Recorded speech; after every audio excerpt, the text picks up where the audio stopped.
audience. My name is Ugubalaki. With me here in the studio is Faith Gino Musa. We are here to discuss on the topic on relationship, celibacy, and its importance. The first question we have here will be what is celibacy, which I want our guests here to explain to us what is celibacy with few illustrations and examples. Thank you for having me in the studio again. So, celibacy entails abstaining from marital affairs or any sexual relations. So that's to say that when you keep yourself from any sexual activities until you're married. That's if you want to practice, when you're practicing celibacy, you keep yourself until when you meet the person that is for you before you will be able to engage in sexual intercourse. So, but this is not necessarily for everybody that wants to end up getting married at some point. There's some person that will be celibate till they die. People like the monks, like the nuns. We have the priests, the priests. Then we have widows, those that love their husbands and they make their minds up that they will end up with another man. Then we have widowers who have vowed to remain celibate until death. So that's just basically what celibacy entails. Keeping oneself unto marriage or abstaining from sexual relations. Okay. Keeping oneself from marriage and abstaining from until marriage or abstaining from sexual relations. Okay. The next question I would like to throw I would have here is can someone be in a relationship with the opposite sex and engage in a celibacy or have sex? Is it possible? That is the question. It is possible. Are you sure? Yes, it depends on you and the person you're about to go into a relationship with. So there's going to be a mutual understanding. Both of you discuss what you want at the beginning or at the peak of the relationship. So when you reach an agreement, then you go ahead. But if it happens that the first one party is against like your celibacy, then I think you should let them go. Okay. Yes. Because from my own point of view, the philosophy that we have in our society is that for a guy and a girl to be together in a relationship for a long time, like let's say 6 months, it's not always easy. Like the guy wants to invest in the market, so that kind of thing. A friend of mine once had, or let's say, she once mentioned to me that her current relationship, when she was telling the guy that she was not going to engage all this stuff, she was thinking it's all these ladies that just want to come and show themselves. She will be one of them. But at the end of the day, at the middle or when they got like into each other and the middle of the relationship, discovered that she was so serious about not having sex. So anyway, it's left for him to handle. If he doesn't want her or he doesn't want to continue the relationship with her, it's left for her to leave him, let him go. But if he's okay with that, then we should help her maintain her boundaries until marriage. What if in a situation whereby the girl have tested it somehow and she decides to be somehow like, you mean she has been involved in sex? Celibacy doesn't necessarily mean being a virgin. Okay. There are persons that have had sex, sexual intercourse, but as long run, they said that they won't have it engage in it until marriage. So someone that must have had certain choice before can actually go back to being sexually active. That after practicing celibacy for a while, person can want to be sexually active. But at the same time, you can be a virgin. And there are two types of virgins. We have half virgins and the full virgins. Half virgins in the sense that you must have engaged in sexual related activities, but not the penetration. Maybe at what I mean by sexual related activities, those ones like kissing, hugging, smooching, like what again? Maybe oral sex. Yeah, so at that point you're just like the penetration is just like the icing on the cake, but you have really tasted the cake itself. You understand? So you tasted the cake itself. So the penetration is just icing on it. So that when you don't do the real sex intercourse, that means you're half virgin. But when you don't do at all any of those things, you've not been kissed, you've not been cuddled or smooshed or whatever, or you've not engaged in all those touching of body parts, it means you're a full virgin. So the other question that we'll be having here is that in a situation whereby the relationship is leading to marriage. And we know that there are some views and culture that permits that the guy have to meet the girl before the marriage. How do we go about it? Like, is it really possible?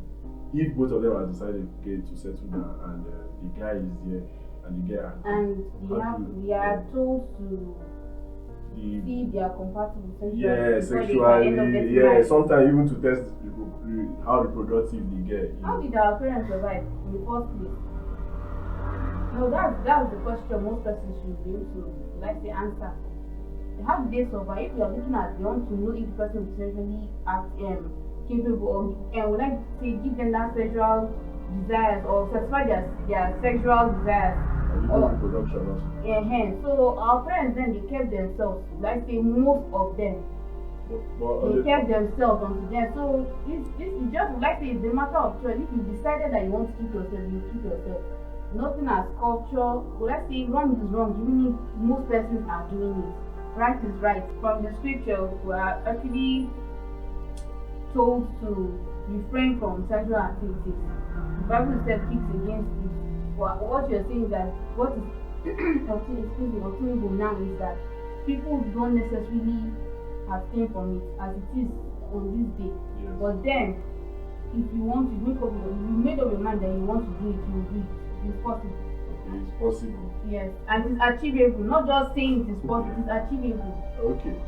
Then you mentioned the time of our parents.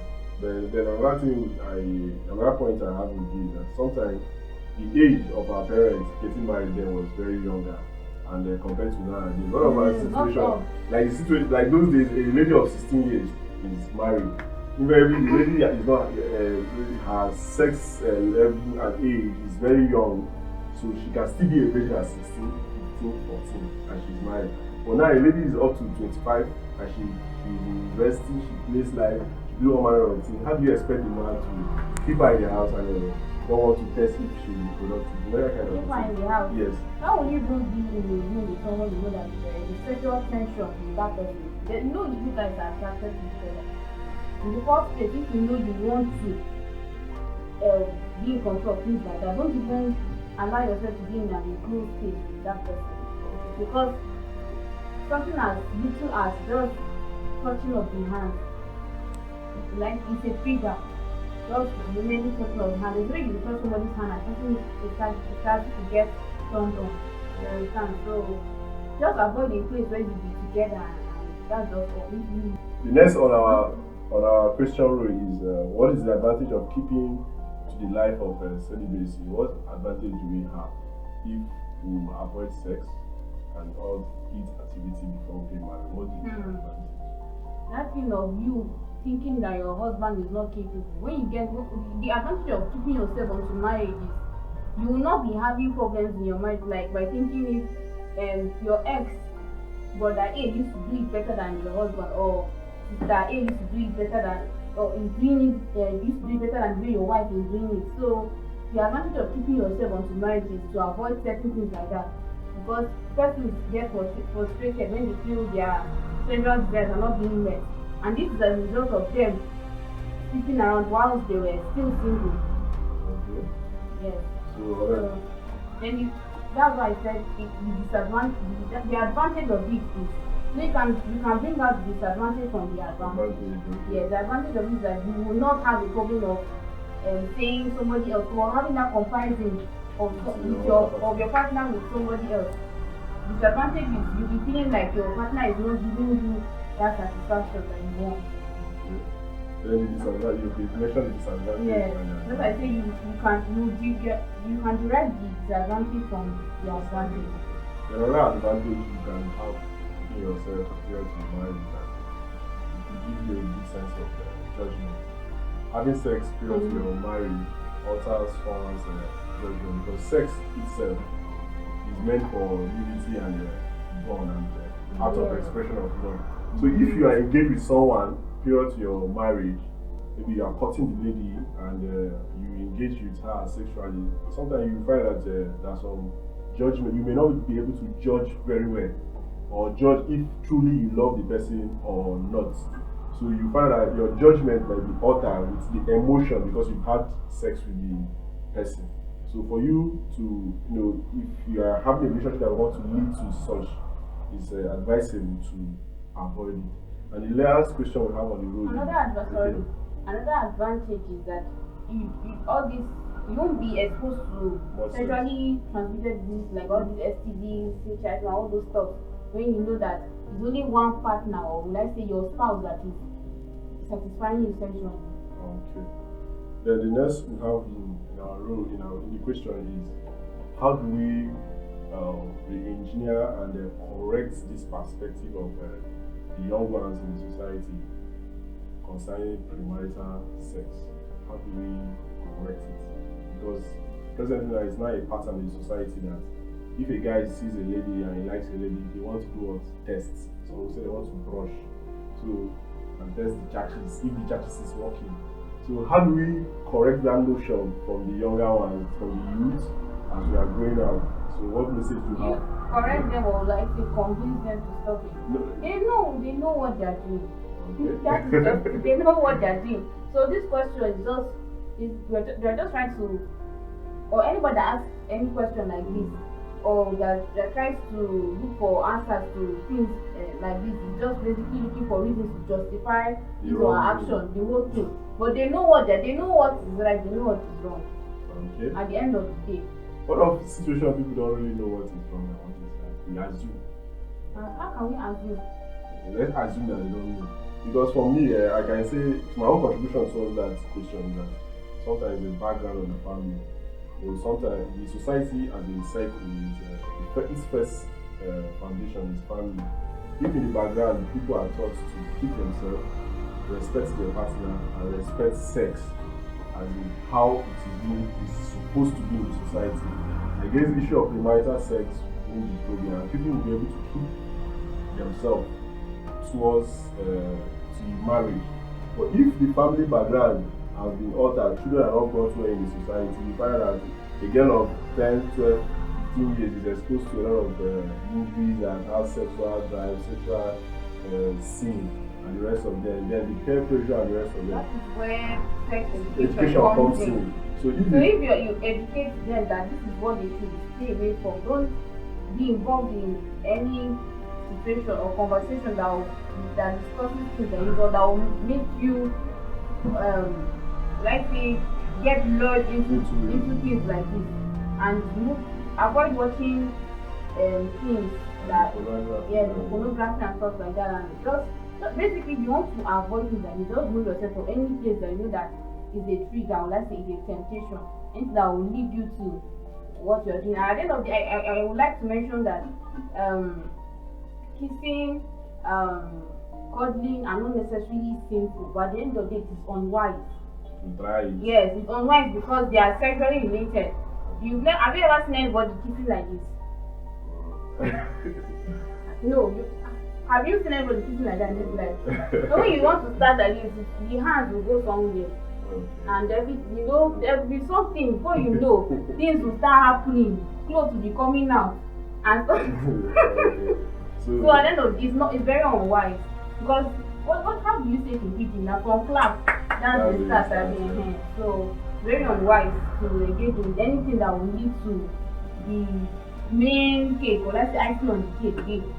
Okay, thank you very much. That will lead to sexual intercourse, as long as you know that you're already. But let's say it is even physically unwise. Okay. The Bible itself has really kicked against it. So anything that people are doing now, they know already. They are just looking for reasons to justify what they are doing. That's also, it's not left for us. We are not the ones to tell them to stop. Yes, they know that it's not that they don't know that it's not good. Maybe because, like you said, it's hard. But not they know that it is not good. So any question that they're asking is just to justify their action. At the end of the day, wrong is wrong. Even if it's one person. even if wrong, how does it the other time? Right is right, even if it's fewer persons that are doing it. Wrong is wrong, really majority are the ones doing it. Yes, so. Okay, thank you very much for the contribution and discussion. I'm very pleased to do this conversation with you. I hope our audience enjoy and learn something from our brief discussion.